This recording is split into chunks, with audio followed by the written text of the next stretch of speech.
बहुत समय पहले की बात है। एक गांव में 4 मित्र रहते थे। भारी बारिश होने की वजह से उनकी फसल बर्बाद हो गई थी। वह बहुत दुखी रहते थे। अब उनके पास कोई काम नहीं था।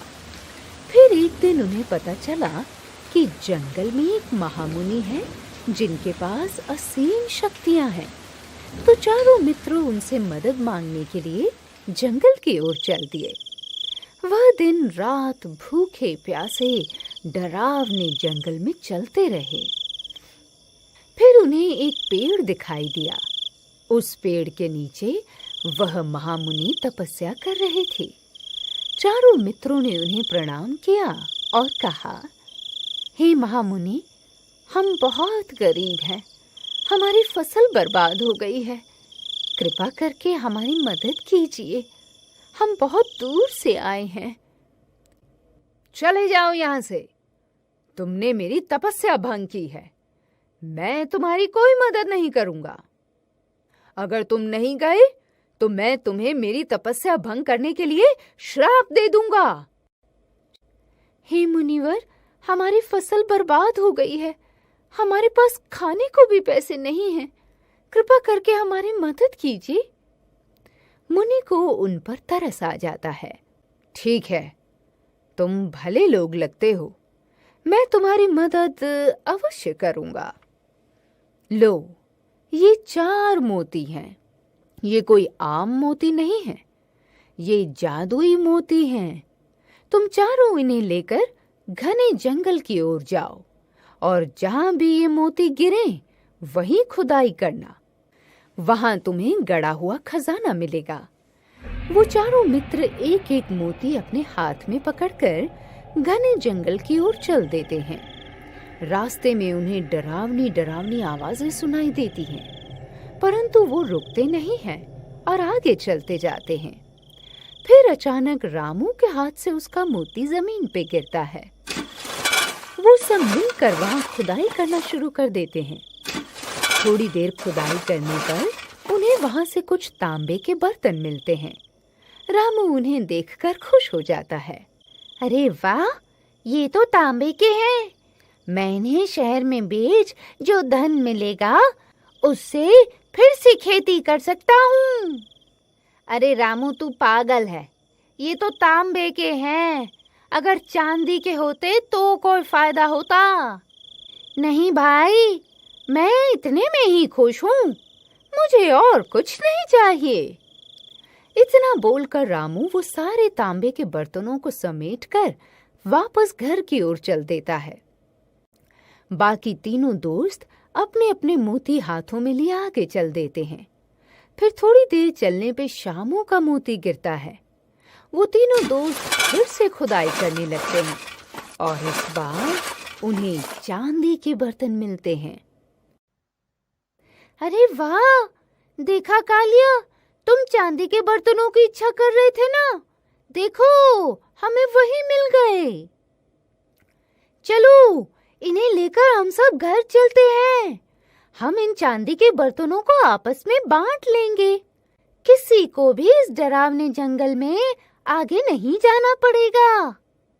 नहीं भाई, तुम तो मूर्ख हो। अगर ये सोने के होते तब तो कोई फायदा भी होता। मैं घर नहीं जाऊंगा, मैं भी और आगे जाऊंगा। शामू उन सारे चांदी के बर्तनों को समेटकर अपने घर की ओर चल देता है। कालिया और घनश्याम आगे जंगल की ओर चल देते हैं। फिर कुछ दूर जाने पर घनश्याम का मोती गिरता है, तो वो दोनों मिलकर खुदाई करते हैं। तब उन्हें सोने के बर्तन मिलते हैं। वो दोनों खुश हो जाते हैं। घनश्याम, अरे भाई कालिया, अच्छा हुआ हम घर नहीं गए। हमारी तो लॉटरी लग गई। हमारे हाथ तो सोना लग गया। इसे बेचकर तो हम पूरे गांव के अमीर इंसान बन जाएंगे। चलो, इसे समेटते हैं और अब घर की ओर चलते हैं। अरे मूर्ख, तू ये क्यों नहीं समझ रहा? पहले हमें तांबा मिला, फिर चांदी, अब सोना। तो जरूर आगे जाकर मेरी किस्मत में हीरे लिखे हैं। तू जा, मैं और आगे जाऊंगा। ठीक है भाई, जैसी तेरी मर्जी, मैं तो घर चला। ये बोलकर घनश्याम भी अपने घर की ओर चल देता है और कालिया अकेला उस भूतिए जंगल में आगे की ओर बढ़ता जाता है। फिर कुछ दूर चलने पर उसका मोती भी उसके हाथ से गिरता है। वो वहां खुदाई करता है। खुदाई करते करते वह बहुत बड़ा गड्ढा खोद देता है, परंतु सोने चांदी की चमक दूर दूर तक नहीं दिखाई देती। फिर अचानक उसे जोर जोर से डरावनी हंसी की आवाज सुनाई देती है।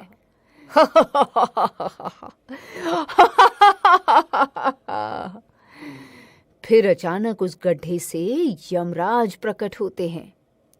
कालिया यमराज को देखकर डर जाता है। हे लालची इंसान, तेरा लालच कभी खत्म नहीं हो सकता। तुझे जितना मिल जाए वो भी तेरे लिए थोड़ा ही पड़ता है, और तू हमेशा और पाने की इच्छा करता है। बस अब बहुत हुआ, तेरा समय खत्म। तूने अपनी जिंदगी में हमेशा लालच ही किया है और दूसरों को भी लालच करने के लिए उकसाया है। इसलिए तेरे पापों का घड़ा भर चुका है। अब तुझे मेरे साथ चलना होगा। हे यमराज जी, मुझे माफ कर दो। मुझे मेरी गलती का एहसास हो चुका है। मैं आगे से कभी कोई लालच नहीं करूंगा। ठीक है, तुझे तेरी गलती का एहसास है, इसलिए तुझे एक और मौका देता हूं। मांग, तुझे क्या चाहिए? यमराज जी, मुझे इतनी शक्ति दो ताकि मैं कभी किसी कठिन परिस्थिति में ना घबराऊं और हर मुसीबत का डट के सामना करूं। ठीक है, तथास्तु। फिर कालिया खाली हाथ वापस अपने गांव की ओर चल देता है, जहां वो अपने दोस्तों से मिलता है। अरे भाई कालिया, क्या हुआ? तुझे हीरे नहीं मिले? तू तो हीरे की तलाश में गया था ना? उसके सारे दोस्त मिलकर उसका मजाक उड़ाते हैं। मिले हैं ना भाई? मुझे हीरे से भी ज्यादा कीमती ज्ञान की प्राप्ति हुई है, जिसका इस्तेमाल करके मैं एक दिन तुमसे भी सफल इंसान बन के दिखाऊंगा। क्योंकि तुम्हें जो धन प्राप्त हुआ है वह एक ना एक दिन तो जरूर समाप्त हो ही जाएगा। तो फिर क्या करोगे? फिर किसी मुनि के पास जाओगे मदद मांगने के लिए? मुझे जो ज्ञान की प्राप्ति हुई है उसे मुझसे कोई नहीं छीन सकता। फिर वह अपने दोस्तों को भी समझाता है कि बिना मेहनत से प्राप्त हुआ धन ज्यादा समय तक साथ नहीं रहता। उसके समझने पर उसके तीनों मित्रों को भी उनकी गलती का एहसास होता है और वो तीनों अपने अपने धन को दान में देने का निश्चय करते हैं। फिर वो अपना सारा धन गरीबों में बांट देते हैं और अपनी मेहनत और लगन से फिर से खेती करने लगते हैं, और धीरे धीरे सही उनकी आर्थिक स्थिति पहले से बेहतर होने लगती है।